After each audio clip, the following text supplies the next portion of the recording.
What is up, YouTube fam? Robbie here. Today we're going to talk about discs that I think are best for kids, because just because they're small doesn't mean they aren't mighty. Before we dive in, I'm going to ask the most important question of the day. How you doing today, Leo? Are you having a good one? So catch me if I fall.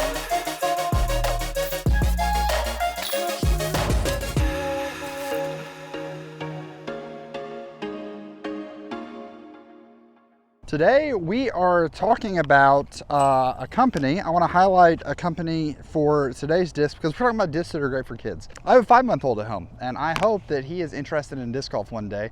And because I hope that he gets interested in disc golf, I'm constantly on the lookout for things that he can use. I like in the intro, obviously, macro discs, which are discs that are just like a little bit bigger than a mini marker, but not as large as a standard disc golf disc. Can be a great option. I think I've bought macro discs for all of my nieces and nephews at this point. At least I know I've given them to some, and they're fantastic. They they go significantly farther than a mini, and if you can figure out how to get a hold of them, they can go really far. But today we're going to talk about Dino Discs, because I think Dino Discs might be the solution that not only children are looking for, but there are even some adults out there who this might be like the perfect disc for you. Now, the thing about Dino Discs is that they are 129 grams. So I'm gonna go ahead and throw both of these. We're gonna try to throw them somewhat full power just to showcase that that's not really what these are for. First, we got the Stegosaurus.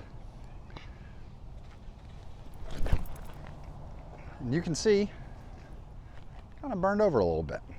Next, let's talk about the fairway driver, the Pterodactyl. Ooh, I like that. Threw it kind of nose up. Good news is, guys, we've got the rest of the video to show how they fly, because they're not meant, I would say, for adults to be throwing them on full power. At the time of recording this, Dino Discs has 10 molds available to them, ranging all the way from putters like the Triceratops up to distance drivers and the Tyrannosaurus Rex.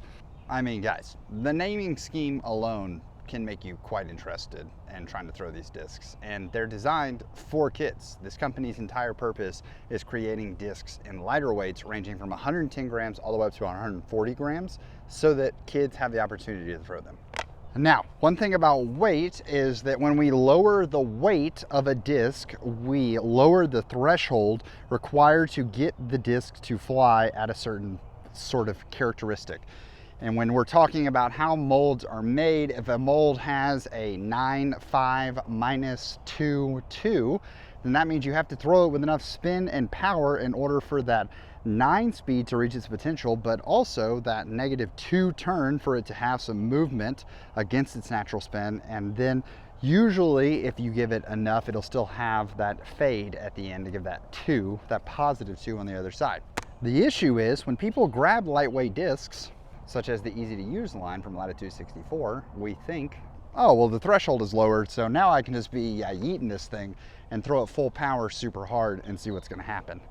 I think when you go lighter weight discs, if you have the opportunity, or even when you're throwing just understable discs, having the ability to sort of throw more controlled touch shots instead of having to think about full rips and things like that can create some really unique flights.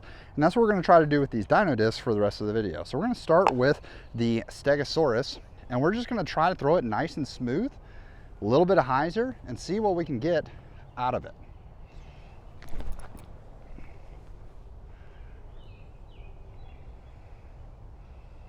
There we go. We barely put anything on that shot whatsoever, and it is about 200 feet free distance.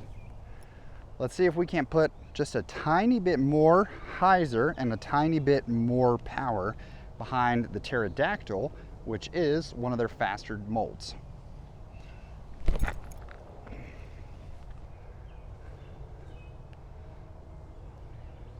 Okay, definitely has me excited for the potential of these, because we're playing a longer par 4 here that has a tricky second shot.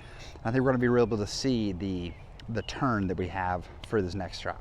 Now, I do want to go ahead and address an elephant in the room, because I know I even said in the beginning of the video that, hey, even for some adults to check out, now these discs are technically not PDGA approved, which means that if you were to play in sanctioned PDGA competition, then you cannot use these molds.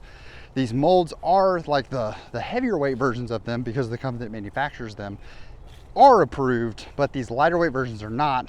And Dino Discs has come out and basically said, because they're designed for kids and 6-year-olds aren't trying to play in a lot of sanctioned competition. So just putting that out there, that is something. In order for a mold to get approved, it meets all of the approval requirements, but if we're like being 100% honest, the PDGA charges a pretty high fee in order for discs to get approved. I think like your first year, if I'm knowing the numbers right, and comments can certainly correct me if I'm wrong, but the first year that you're in, or you're applying to get discs approved as a manufacturer, you pay like $250 per mold that you want to get approved, as well as having to ship at least 3 copies of the disc to get it approved. And then after your first year, I believe it's $500 a mold that you basically, as a company, have to pay to the PDGA for them to put through a approval process and say, good to go. Now it's really fun here. The macro disc that we'll talk about here in a second, another fantastic option, especially if you have kids that are even smaller, because your younger kids, their hands may not be big enough that they feel like they can get their hands all the way and have control over a full-size disc. The macro discs are coming great, but also you're allowed to use macro discs as markers during PDGA sanctioned competition. So we talked about, if you put too much oomph on a lighter weight disc like these designed for kids, then what's going to happen is it's going to turn over. We can lean into that ability when we have a shot like this where it goes straight, but then I do need it to turn over to the right. I can throw these with a little more pop, a little more pizzazz, and try to get that turn out of them rather than having to necessarily throw it on anhyzer.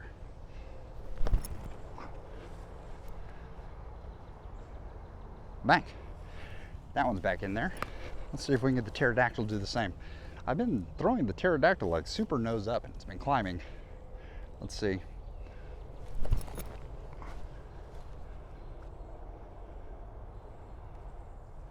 That was pretty great.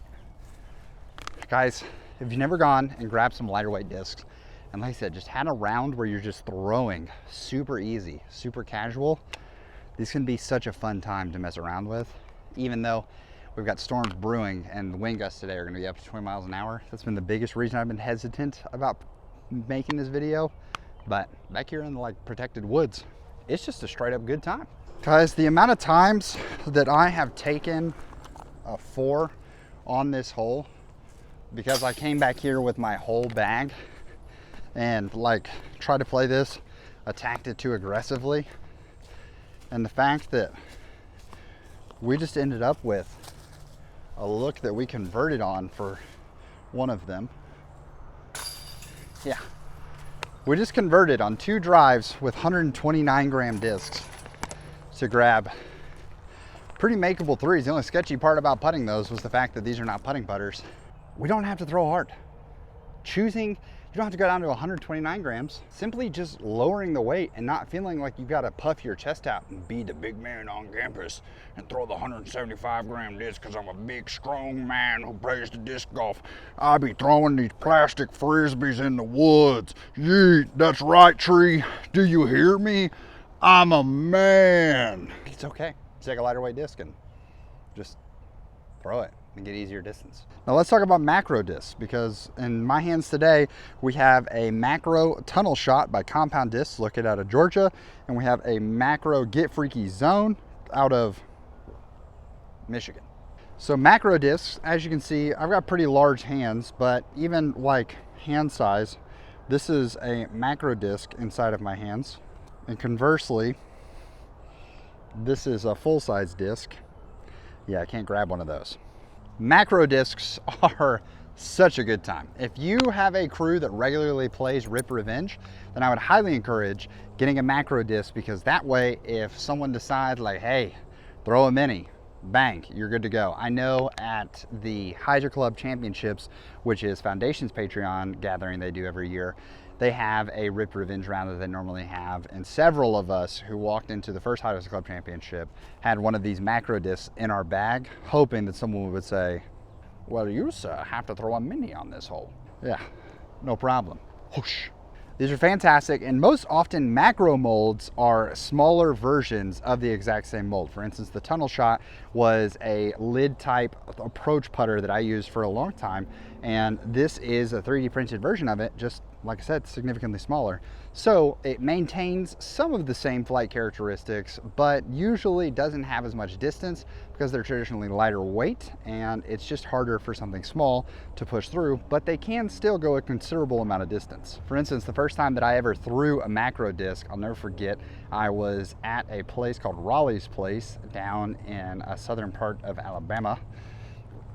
And we were there, and one of the kids had this macro disc, and he looked at me because I was the MPO guy there that day, and he was like, "Oh yeah, you throw far." Hated to disappoint that child. But he hands me this macro disc, and he was like, "Oh, you should throw this." And someone told me like, "Hey, like they kind of go far. You should put some power behind it." So I did, and it was a macro Tesla by MVP, and I launched that thing out in this open field and just sent it straight into a wood line that, like, I mean, we had no shot of getting that disc back, but I was not prepared for how far I was gonna throw it. So I'm pretty sure I ended up giving that kid like multiple discs that day, because I was like, I'm so sorry. I'm so sorry that I just like yeeted this kid's disc out of the distance. So let that be your lesson.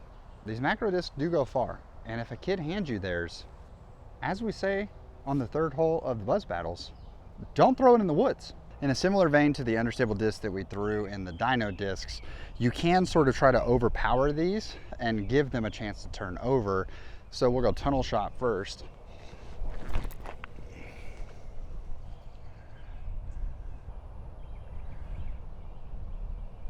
We definitely overpowered it and turned it over.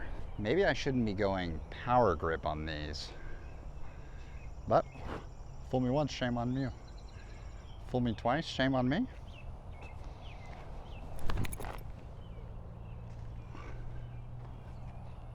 Well, seemed really cool. Didn't have the integrity to fight out of the tree. Maybe because it's a macro disc. Ladies and gentlemen, the Tunnel Shot, it's in there. This is why I shoot thumbnails before I start the video, because you never know what's gonna happen. I think macro discs, as well as the combination of something like a Dino disc, can be really powerful for helping more kids get into the game. I think about a video that was recently over on Trevor Staub Disc Golf's channel, and Trevor had his son caddy for him, and as his son was caddying, he kept pulling discs out of his bag and throwing them. It was so precious. Definitely go check it out. Brooks is precious, including when he was throwing the Angel disc over and over again. They don't necessarily go that far because he's a child and these are full-grown discs, and there are full-grown adults who can't get discs to go super far sometimes. But I think about, like, would it be more fun when kids have a macro disc or something in their hand that they have the opportunity to just rip and they get to see it go super far? Now, I will admit that as a parent, my kid isn't walking yet, and so I'm sure that there comes a point where you don't want them throwing it super far, because then you kind of have to hunt them down and do that. But I also think about my nephew, Atticus, who is turning 9 years old this summer, and as he is becoming a bit older, he's going to be living in the middle ground if he wants to play disc golf of, are these Dino discs great for him? Is he ready to move up to, let's say, a lighter weight like a 150 class disc, or can he still smash a macro disc? Seems a bit big for these. These seem perfect, and maybe even sometimes if he really gets into it, he has the opportunity to use something like a lightweight disc. I think there are countless options out there, and I'd love to know for the parents out there, if you've gotten your kid into disc golf, what is a disc or what sort of setup did you use? I would love for this video, hopefully we can package this thing in a way to sort of be an evergreen resource that future parents are finding throughout their time, and grandparents are finding, to help get their kids and their grandkids into disc golf. So I want to say thank you so much for watching. Thank you for your comments down below and helping create this to be a better resource for parents and all of those trying to get children into the game so that we can grow our sport one future Gannon bird at a time. So if you have an amazing rest of the day, please make it fantastic for someone else too. But for now, we're going to leave you with the birdie.